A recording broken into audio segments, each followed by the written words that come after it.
8वें वेतन आयोग के नोटिफिकेशन के बीच 16वें वित्त आयोग की रिपोर्ट तैयार हो गई है। आयोग के चेयरमैन अरविंद पनगड़िया ने ये रिपोर्ट राष्ट्रपति द्रौपदी मुर्मू को सौंप दी है। इसके बाद आयोग के सदस्य प्रधानमंत्री नरेंद्र मोदी से भी मिले।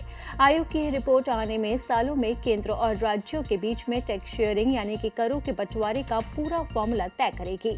राष्ट्रपति भवन ने सोशल मीडिया प्लेटफॉर्म एक्स पर लिखा है कि 16वें वित्त आयोग के चेयरमैन डॉक्टर अरविंद पनगड़िया और आयोग के सदस्यों ने राष्ट्रपति द्रौपदी मुर्मू से मुलाकात की और 26-31 के लिए आयोग की रिपोर्ट सौंपी।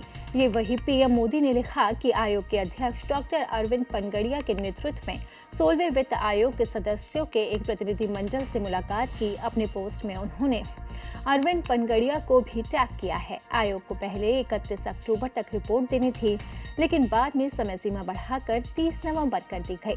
नियमों के अनुसार 16वें वित्त आयोग को 26-27 से शुरू होने वाले 5 सालों के लिए राज्यों का केंद्रीय करों में हिस्सा तय करने और अनुदान सहायता यानी कि ग्रांट्स का पूरा ढांचा बनाने का अधिकार है। यही रिपोर्ट आने वाले बजट और वित्तीय योजना की दिशा तय करेगी। इसके लिए आयोग ने सभी राज्यों और केंद्र शासित प्रदेशों का दौरा किया और स्थानीय सरकारों की वित्तीय जरूरतों, टैक्स कलेक्शन क्षमता और विकास स्थिति पर चर्चा की।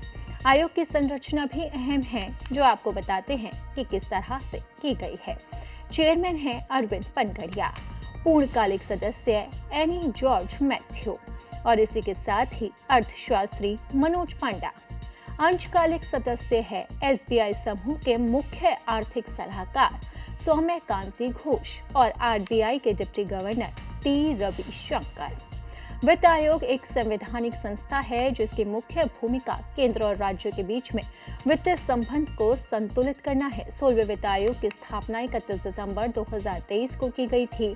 अब जब रिपोर्ट राष्ट्रपति को सौंप दी गई है, अगले चरण में केंद्र सरकार इसे लागू करने की प्रक्रिया शुरू करेगी।